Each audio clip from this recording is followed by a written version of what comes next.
नमस्कार। डामर तंत्र रहस्य में आप सभी का हार्दिक स्वागत है। आज जो हम प्रयोग बताने जा रहे हैं,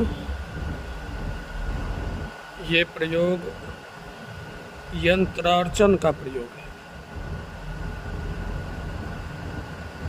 किस चीज़ से आप यंत्र का अर्चन करेंगे तो उसका परिणाम क्या होगा, यही बताने का हम प्रयास करने जा रहे हैं। सामने माता बगलामुखी का जयंती है 5 तारीख को। तो सबसे पहले तो हम यंत्र का अर्चन प्रसन्नता के लिए, भगवती का प्रसन्नता प्राप्त हो, सबसे बड़ी बात है ये। तो भगवती का प्रसन्नता को प्राप्त करने के लिए अगर आपके पास यंत्र है, प्राण प्रतिष्ठित यंत्र, तो आपने त्रिमधु क्या मतलब, घी, शक्कर और शहद, ये 3 आइटम मिला करके आपने यंत्र का अर्चन करना है। या आपने अगर प्रतिमा रखा है माता का विग्रह, तो विग्रह का भी अर्चन आपने इसी तरीके से करना है माता की प्रसन्नता के लिए। और कुछ लोग बताते हैं कि माता का विग्रह नहीं रखना चाहिए, लेकिन ये नहीं बताते हैं कि क्यों नहीं रखना चाहिए। माता का विग्रह घर में रखना चाहिए, इसमें कोई हानि नहीं है। और जो साल 1.5 साल कुछ पूजा पाठ और कर्म सीख लिए, अब इसके बाद सेखी बघार रहे हैं, अधकचरा ज्ञान दे रहे हैं, तो ये अधकचरा ज्ञान पर नहीं जाना है। माता श्री कुल की विद्या है और श्री कुल की देवी को घर में रखने में कोई हानि नहीं होने वाली है। हानि उनका होगा। देखिए, भगवती पीताम्बरा को कहा गया है योगिनी कोटि प्रवृत्ताई, ये करोड़ों योगिनी की प्रवृत्ति है इसमें। तो अगर मांस मदिरा से हवन करने वाले अगर घर में प्रतिमा को रखेंगे तो उनका सत्यानाश निश्चित है। और जो दक्षिण मार्ग के साधक हैं, वे अगर प्रतिमा को रखते हैं प्राण प्रतिष्ठा करके और नित्य सुबह शाम पूजा अर्चन करते हैं या त्रिसंध्या पूजन करते हैं, उनका इस लोक में नहीं, हर एक लोक में जय जयकार होगा। ठीक ना। ये आ गए अनिए बनिए आ गए ज्ञान देने के लिए, तो इस पर ना जाएं। और हमारे साधक तो विग्रह रखे हुए हैं और डबल सरकारी नौकरी करे हैं, एक से रिटायरमेंट लिए हैं, दूसरा सरकारी नौकरी कर रहे हैं। ऐसे ऐसे हमारे साधक हैं, कहाँ उनका कोई नुकसान हो रहा है। 6 महीने साल भर सीख क्या लिए कुछ पूजा पाठ और लोगों को लगे भटकाने। और हाँ, यहाँ पर एक चीज़ हम और बता देंगे कि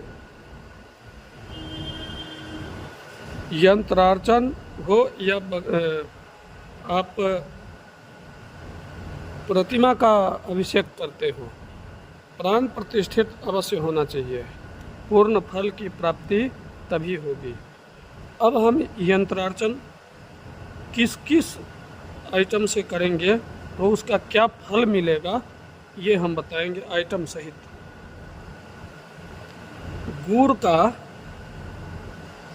गुड़ को जो है रात में भिगोने के लिए पानी में छोड़ दें उसको, और जब वो पूरा तरह से गल जाए, इसके बाद आपने 5000 मंत्र से बगलामुखी मूल मंत्र के द्वारा यंत्र का अर्चन करें, अभिषेक करें, तर्पण करें इससे अगर आपके ऊपर कोई बहुत बड़ी तामसिक क्रिया कर दिया है, निश्चित रूप से शांत हो जाएगा। वो कोई कृत्या का भी प्रयोग अगर कर दिया है, मात्र 5000 तर्पण से ही वो क्रिया शांत हो जाएगी। ये हो गया मात्र गुड़ से। और किसी के का वाणी का स्तंभन करना है, जिह्वा का स्तंभन करना है, तो कच्चे हल्दी का रस उसे 5000 तर्पण कर दीजिए माता का। कच्चे हल्दी का रस में थोड़ा सा अगर हो सके तो इत्र मिला दे, और नहीं है तो कोई बात नहीं, सिर्फ कच्चे हल्दी का रस से तर्पण कर दीजिए 5000। इससे शत्रु का जिह्वा स्तंभन हो जाएगा, वाणी स्तंभन हो जाएगा। इसके बाद कुआं तो अब रहा नहीं, फिर भी अगर कहीं कुआं मिल जाता है तो कुएं के जल से उसमें थोड़ा सा नीम का पत्ता मिला करके और तर्पण कर दीजिए, शत्रु का विद्वेषण हो जाएगा। 5000, मात्र 5000 जाप करना है, 5000 तर्पण करना है। आक का फल, दूध और नारियल का जल, नारियल पानी जिसको बोलते हैं, 3 आइटम, आक का फल और थोड़ा सा गो दूध और नारियल पानी, इन तीनों को घोट दीजिए, मिला दीजिए अच्छी तरह से। 5000 तर्पण कर दो यंत्र का, शत्रु का उच्चाटन हो जाएगा, शत्रु का विद्वेषण हो जाएगा, है ना। शत्रु का मारण के लिए अब बता रहे हैं।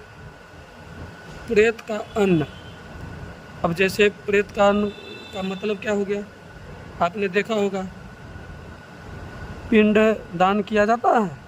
पिंड दान में वो चावल के का जो है सो वो पिंड बना करके जो पुरोहित लोग पिंड दान करवाते हैं, उसमें से थोड़ा सा ले लीजिए, प्रेत अन्न उसको बोलते हैं। इसके बाद श्मशान की भूमि, थोड़ा सा मिट्टी उठा लीजिए और चिता का भाषण, इसको ना तालाब के किसी भी तालाब या कुआं के पानी से उसको तीनों को मिक्स कर दो, और इसके बाद इसका 8000 तर्पण कर दो उसी पानी से। शत्रु का सर्वनाश हो जाएगा, शत्रु का विनाश निश्चित है। इसके बाद गुड़, शहद और गाय का दूध, इससे अलग अलग तर्पण करने से, यानी कि गुड़ को एक पात्र में आप रख लीजिए, पानी मिला करके बढ़िया से घोट करके, इसके बाद शहद अलग करके, गाय का दूध अलग करके रख लीजिए।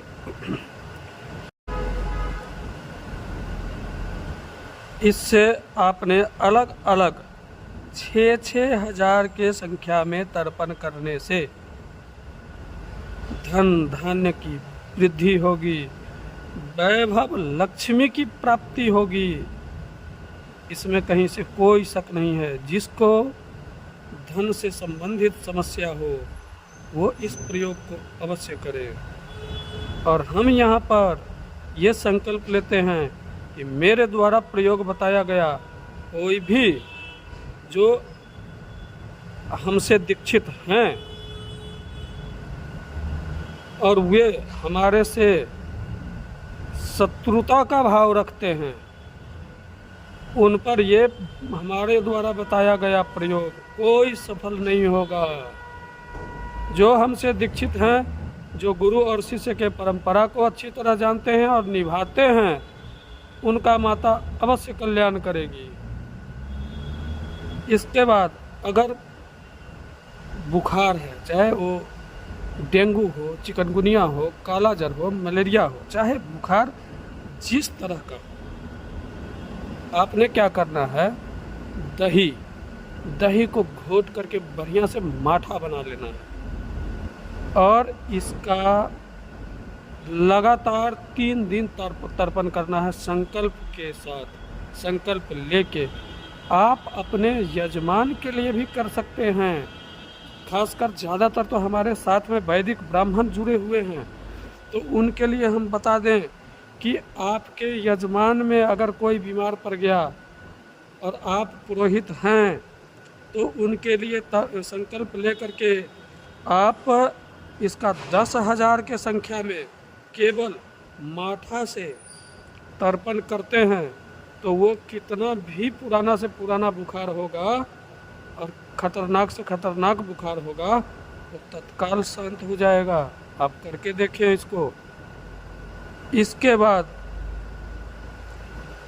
हल्दी का पाउडर, हल्दी का पाउडर पानी में थोड़ा सा गंगाजल मिश्रित कर लें और नारियल के जल, नारियल पानी, 2 चीज़ यहाँ पर,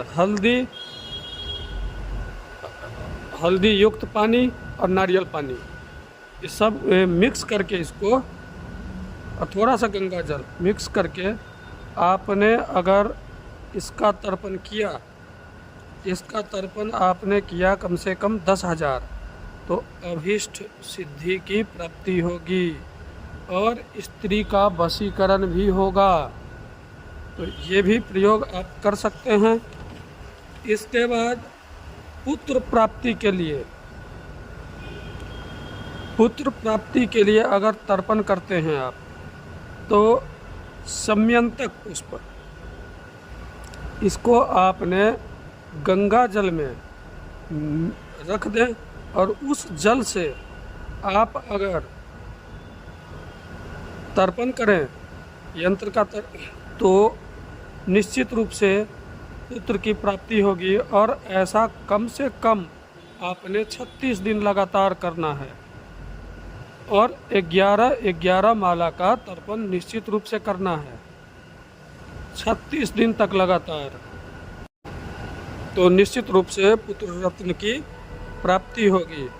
और शत्रुनाश के लिए हम बता देते हैं यहाँ एक और, लेकिन ये चीज़ घर में नहीं करना है। ये चीज़ अगर घर में करते हैं और तो अच्छा नहीं होगा, मैं पहले ही सावधान कर देता हूँ। कुत्ते का खून जल में मिलाकर अगर तर्पण करते हैं 36,000 के संख्या में तो शत्रु का मृत्यु हो जाएगा। शत्रु पागल होकर के पहले तो घूमेगा कुत्ते के तरह इस गली से उस गली, और 49 डेज के अंदर मृत्यु हो जाएगा। लेकिन आपको क्रिया करना है 36 दिन लगातार। बिल्ली के खून से अगर तर्पण करते हैं तो शत्रु को टीबी की बीमारी हो जाएगी और खटिया पर परे परे ढो ढो ढो ढो करेगा, ठीक ना, जैसे एक कर रही है ढो ढो ढो ढो, और तरप के मरेगी। न उसको मौत मिलेगा जल्दी, वो चाहेगा कि मौत मिल जाए लेकिन मौत नहीं मिलेगा, तरपा करके मारेगी माता उसको। लेकिन ये बहुत भयंकर प्रयोग है। अगर कोई आपका बहुत बड़ा नुकसान किया हो तभी ऐसा करना, नहीं तो नहीं करना। मैं एक बार फिर से संकल्प कर लेता हूँ कि माता ये घातक प्रयोग किसी के लिए सफल ना हो। जो भी साधक करे, सिर्फ मेरे द्वारा जो गुरु मंत्र प्रदान किया गया है जिस साधक को, वही साधक इसको कर सकते हैं। बाकी कोई साधक अगर करते हैं तो उनको असफलता ही हाथ लगेगी।